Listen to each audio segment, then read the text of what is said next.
Hello everyone, welcome to my YouTube channel Fit Mother with Special Child। कैसे हैं आप सभी? उम्मीद करती हूँ बहुत अच्छे होंगे। पिछले वीडियो में भी आपने देखा एक बच्चे की शरारतों के बारे में, किस कदर वो अपने घर में अपने कुशन कवर सोफ़े का सब निकाल निकाल के फर्श पे फेंक रहा है। गद्दे के लिए वो सारा बेड से गद्दे बाहर फेंक रहा है, बेडशीट बाहर फेंक रहा है और अपने पेरेंट्स को, घर वालों को बुरी तरीके से परेशान करके रखा है। यहाँ पे कई सारे ऐसे मेरे पास फ़ोन आए कि मैडम हम इस बच्चे का क्या कर सकते हैं? मेरे पास अगर ऐसा बच्चा हो तो हम कैसे मैनेज करेंगे? या हमारे पड़ोस में ऐसा बच्चा है, कैसे उसको मैनेज करेंगे? तो यहाँ पे एक बता दें कि इस बच्चे में न्यूरो स्पेक्ट्रम डिसऑर्डर है, ये बच्चा ऑटिस्टिक है। अब एक नया प्रश्न ये उठता है कि ऑटिस्टिक क्या होता है या ऑटिज़्म क्या होता है? Autism is a typical type of disorder, सबसे गंभीर प्रकार का डिसऑर्डर है और इसमें बच्चे की अपनी एक अलग दुनिया होती है। मोटे-मोटे शब्दों में मैं बताना चाहूँगी, ऐसे डिफ़ाइन करूँगी तो शायद उतना नहीं समझ में आएगा। मोटे-मोटे शब्दों में ये देखिए कि इनकी एक अपनी एक दुनिया होती है। आप इनका नाम लेके पुकारेंगे, ये कभी आपको रिएक्ट नहीं करेंगे। आप इनसे कुछ भी कहेंगे, खाना खाने के लिए बोलेंगे, पानी पीने के लिए बोलेंगे, नहीं। ये अपनी एक अलग इनकी दुनिया होती है और ये उसी हिसाब से चलते हैं। और एक चीज़ और, इनका एक टाइम डिसाइड होता है कि अपने टाइम के हिसाब से करते हैं। अगर इनका 9 बजे ब्रेकफास्ट का टाइम है और 9 बजे ब्रेकफास्ट में इनको समोसे खाने हैं तो उनको समोसे ही खाने हैं। लंच में अगर उनको 2 रोटी खानी है तो आप आधी रोटी कम नहीं कर सकते हैं, आधी रोटी बढ़ा नहीं सकते हैं। तो इस तरीके से एक इनका अपनी दुनिया में एक टाइम फिक्स होता है, इस टाइम इनको सोना है, इस टाइम जगना है और इस टाइम इनको खाना और क्या-क्या खाना है।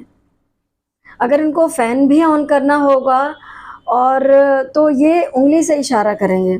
जो मदर होते हैं या उनके पीयर ग्रुप्स के लोग होते हैं वो तो ये जानते हैं कि क्या कह रहा है, अदर्स के समझ में नहीं आता।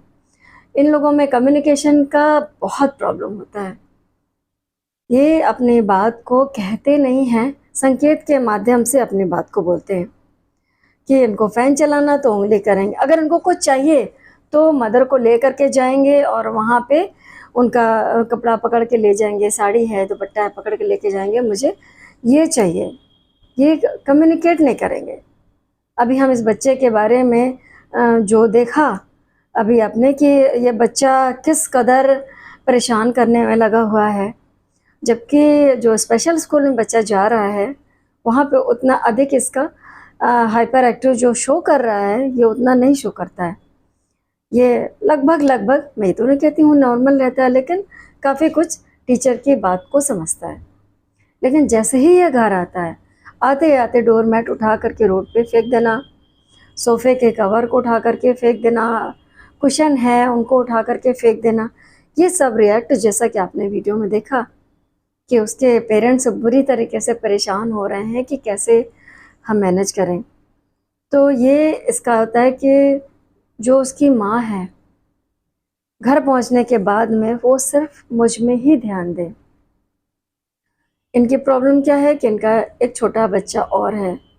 इस बच्चे के माँ का एक छोटा बेटा है जो नो डाउट अगर छोटे बच्चे होंगे तो वो ज़्यादा टेंशन चाहेंगे बड़े के बनस्बत, लेकिन नहीं, इसको ये लगता है कि छोटे भाई को नहीं प्यार करें, मुझे ही प्यार करें, मेरी ही तरफ ध्यान दें। ना तो उसको होमवर्क कराएं, ना उसको खाना करें खिलाएं, ना उसके कपड़े चेंज करें, नथिंग, कुछ भी नहीं, सिर्फ मैं रहूं।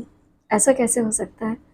एक माँ के लिए तो सारे बच्चे बराबर होते हैं, सभी को ध्यान देना होता है। और थोड़ी सी मदर ने उसकी केयर में लापरवाही क्या कर दी, देखिए आप देख रहे हैं कि गद्दे, बेडशीट सारा कुछ ले ले करके उसने फेंक दिया। अगर इस चीज़ को कंट्रोल नहीं किया गया, अभी तो छोटा बच्चा है, 9 साल का है, अगर इस चीज़ को कंट्रोल नहीं किया गया तो ये भी संभावनाएं हैं कि आगे चल के बड़ा बड़ा सामान फेंकेगा और घर को और नुकसान पहुंचाएगा।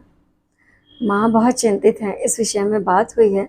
नेक्स्ट वीडियो में हम आपको दिखाएंगे कि उनकी माँ के क्या वक्तव्य हैं, क्या वो चाहती हैं, कैसा बच्चा रिएक्ट करता है। अगर आपके भी घर में, आस पड़ोस में, मोहल्ले में, कॉलोनी में अगर ऐसे बच्चे हैं तो आप भी देखिए और ये समझिए कि कैसे इन बच्चों के साथ में हम रिएक्ट करें, कैसे इन बच्चों को समझें, हमें क्या ऐसा व्यवहार करना चाहिए कि इन बच्चों को अपने काबू में लाया जा सके। ऐसा नहीं है कि ये बच्चे ठीक नहीं होते, मैं ये तो नहीं कहती हूँ कि बुद्धि लब्धि बिल्कुल नॉर्मल हो जाती। बुद्धि लब्धि तो जन्म के समय में जितनी होती है हम सभी की, उतनी ही रहती है, बस समझने की ज़रूरत होती है। Neuro spectrum disorder that means कि थोड़ा सा डिले डेवलपमेंट, समझने में देरी, कि हम जो कह रहे हैं वो बात को उन तक पहुंचने में समय लगता है। ये लोग, सबसे बड़ी बात होती है, आई टू आई कांटेक्ट नहीं करते हैं, आपके सामने देखना नहीं पसंद करेंगे, लेकिन हाँ अपनी बात मनवाना चाहते हैं। इनको अगर 2 समोसे खाने हैं तो समोसे खाने, बहुत मेहनत करनी पड़ती है इन बच्चों के साथ में अपने अकॉर्डिंग ढालने के लिए। तो मैं फिर कहूँगी अर्ली इंटरवेंशन एज ऐसी होती है कि जितनी जल्दी आप बच्चों को पहचान लेते हैं, स्क्रीनिंग कर लेते हैं, जितनी जल्दी इनका आईपी तैयार करके अपने हिसाब से ढालना शुरू कर देते हैं, ये बच्चे उतनी जल्दी संभलते हैं। मैंने जो बताया ये एक लेमैन लैंग्वेज में है, सामान्य भाषा में। और मिलते हैं नेक्स्ट वीडियो में, और इसी के बारे में हम डिटेल से चर्चा करेंगे। नेक्स्ट वीडियो में मिलते हैं। Take care, bye bye. जी मैम बताइए। मैम के पास जब ये रहते हैं, जब 2-3 घंटे, तो ये बिल्कुल नॉर्मल रहते हैं, और जब ये घर में एंट्री होती है बस फेंकना शुरू कर देते हैं, ना मम्मी की सुनते हैं ना पापा की, बस ये अपनी मर्जी करते हैं। कोई का बिल्कुल, अगर बोलो नहीं नियाज नहीं फेंको, ये नहीं फेंको, वो फेंकते चले आएंगे। जीने से एंट्री होएगी, कपड़े उतरते जाएंगे इनके, बिल्कुल नॉर्मल नहीं रहते। बाहर कहीं भी जाएंगे हम लोग के साथ भी तो नॉर्मल रहेंगे। गाड़ी पे ऐसे बैठेंगे कि लगेगा कि कोई एक अच्छा बच्चा है, और घर पे इनको आप देख लीजिए तो फिर ये लगेगा कि वो न्याज ही नहीं है। इनको समस्याएं क्या क्या हैं? ये बोल नहीं पाते हैं, और इनको डॉक्टर ने बताया था इनका बचपन से जो है ब्रेन पूरी तरह से डेवलपमेंट नहीं हुआ है, क्योंकि इनकी डिलीवरी की टाइम कोई प्रॉब्लम हुई है, और नॉर्मल ही हुई है, मिशन में हुई है, पर डॉक्टर के बीच में थे, पर कुछ इनको हो गई है प्रॉब्लम। डॉक्टर इसका तो रीज़न नहीं बता रहे हैं, बोले ब्रेन में ऑक्सीजन नहीं पहुंच पाया। हमने बहुत हर जगह डॉक्टर दिखाए, कानपुर में, इलाहाबाद में, लखनऊ में। मेरा समझ लीजिए जब से ये नियाज 4-5 साल के हुए हैं, मेरा 6-7-8 लाख रुपए खर्चा हो गया। अभी कोई भी रिस्पांस नहीं। हमने कानपुर में 6 महीने थेरेपी कराई है, तो उसमें जो है थोड़ा सा रिस्पांस हुआ था। इनको बोले थे आई कांटेक्ट नहीं करते, ये बैठते नहीं है, इनको आप पहले बैठना सिखाइए, तो वहाँ पे यही प्रैक्टिस चलती थी।